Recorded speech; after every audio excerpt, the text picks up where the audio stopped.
l'Afrique sans les Africains, le Togo sans les Togolais, comment mettre fin au bradage de nos terres, de nos richesses si extrêmes que soient les canailles, ils ne le sont jamais autant que les honnêtes gens. Dans le journal d'une femme de chambre, Octave de Mirabeau fait l'éloge des bâtisseurs, ceux qui comprennent ce que vaut la vie, la responsabilité qui leur incombe dans la solidarité diachronique et synchronique pour participer dignement à l'aventure humanitaire, à l'édification d'un véritable mieux-être de notre terre, de nos populations, le sens du devoir envers soi-même et des autres dans l'appréciation juste et heureuse du partage pour faire grandir notre présent au partage et la postérité est une éducation, une culture à diffuser et à maintenir dans toutes les couches sociales de nos pays. C'est la conscience des valeurs qui nous enrichit et féconde la planète. Le continent africain est malheureusement dans une terrible perte de la qualité des hommes, c'est-à-dire des leaders dont la stérilité spirituelle et les ambitions creuses n'ont que de greffons de cupidité, d'avidité du gain personnel, d'enrichissement illicite. Ils sont dans une connivence cruelle avec un cercle mafieux, composé souvent de la légion étrangère et des amis véreux pour déposséder nos populations de ce que le ciel et la providence ont si bien pourvu nos terres, nos pays. De quelle quantité humaine sont nos propres dirigeants qui choisissent la voie de la prédation de l'espace géographique, socio-politique, économico-social dont ils prétendent assurer la régence? Le cri strident des Africains contre le bradage des ressources de nos sols et sous-sols n'est-il pas une puissance d'éveil de tous les compartiments de la vie pour une mobilisation générale contre les pratiques qui condamnent l'Afrique à la misère, à la mort lente, certaine? Qu'avons-nous à réserver à tous ceux qui contribuent à la destruction de nos pays, de notre postérité? Des leaders sans leadership dans un monde de verre où se lisent les intérêts et le devenir des peuples, les vrais leaders de nos pays, et ils sont si rares, savent la nature du combat qu'il faut engager au bénéfice de leur peuple, les intérêts économiques,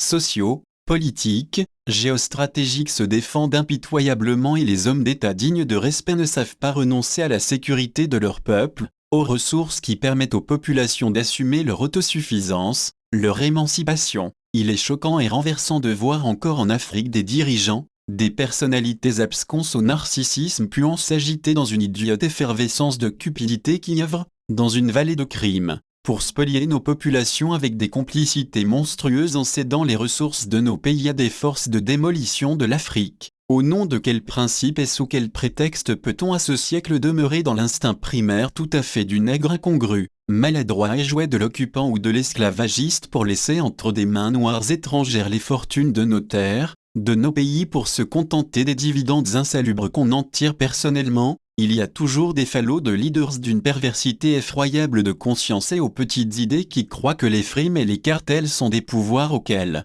il faut s'adosser pour gouverner en protégeant leurs intérêts avec des promesses de ristourne. Les dirigeants en mal de l'égalité sont une calamité pour nos pays, parce qu'ils cherchent partout des soutiens, même les plus diaboliques, pour se maintenir au pouvoir avec des contreparties qui ne sont que de vrais rançons sur les ressources et les richesses de nos terres. Cette façon macabre de gouverner nos États est un scandale qu'il faut expliquer aux populations dans une croisade pour affirmer la sacralité de ce dont la nature nous a pourvu pour nous permettre de vivre, de faire grandir nos enfants dans un monde de concurrence et des compétences, où nous avons absolument besoin de nos ressources pour nous former, nous développer, affirmer notre existence. Le sens civique, patriotique, moral et humain est la grande puissance d'élévation des peuples qui se bâtissent dans l'âpreté du travail et dans la fierté des potentialités que la Providence a mises à la disposition de chaque peuple pour bien en user. Ceux qui ont gaspillé leurs ressources naturelles et qui ne savent pas se créer des richesses dans la juste solidarité des échanges avec nous travaillent à la spoliation pour nous priver des ressorts de notre propre évolution.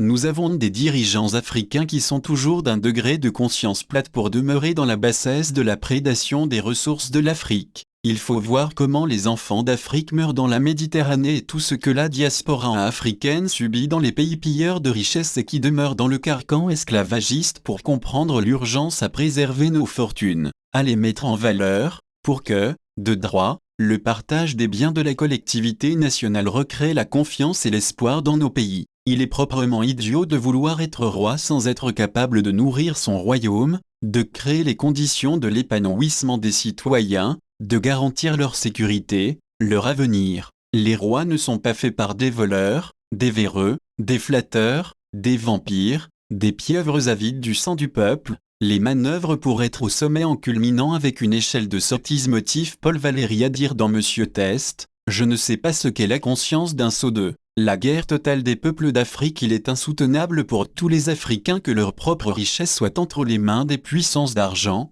pendant qu'ils crèvent de faim, de soif. Le dénuement n'est pas acceptable pour tous ceux qui savent évaluer les fortunes sur lesquelles ils sont assis. Les raisons d'un éveil ravageur sont dans l'intensité du supplice imposé à la grande majorité des Africains par les politiciens de bas étage qui ne font que le bonheur pour eux-mêmes en détruisant de sang froid les richesses de nos pays par le bradage qui prive les populations de nombreuses opportunités pour se sortir de la précarité révoltante et mortifère. Vivre chez soi comme un étranger perdu sur une terre qui le rebute, qui le chasse est la chose la plus inconcevable pour tout citoyen. C'est pourquoi le mal du bradage de nos terres et des ressources de notre sol est une destruction absolue qui appelle à un mouvement patriotique incandescent de toutes les catégories socio-professionnelles et de tous les groupes de pression comme les chefs traditionnels, les artistes, le clergé, les écrivains, les défenseurs des droits humains, les professionnels des médias, les syndicats de tous les travailleurs, les amicales. Le destin de ce continent appartient en propre aux Africains. Ils sont prêts à accepter le combat de survie sur leur sol,